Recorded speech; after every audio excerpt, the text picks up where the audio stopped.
Od šestkrat, kar UEFA dovoluje prvakom držav da igraju Mladinsku ligu prvaka, nama je to četrtič, mislim da je to fantastičen uspjeh.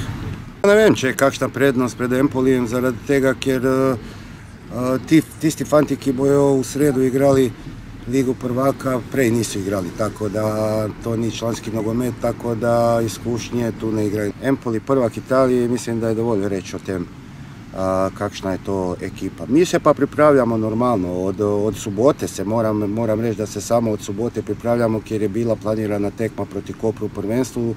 Nogometna zveza je preložila tu tekmu u petak, tako da, ajmo reći, petak, subota se intenzivno pripravljamo na Empoli. Mi smo 3 njihove tekme pogledali, analizirali, skautirali. Ja sam prepričan da bojo fanti šli na igrišće s namenom da zmagajo, jer to je u principu i naše razmišljanje. Jednostavno, če bo nasprotnik boljši, bomo čestitali, če pa bomo mi boljši, upam da bo nasprotnik čestitao nam.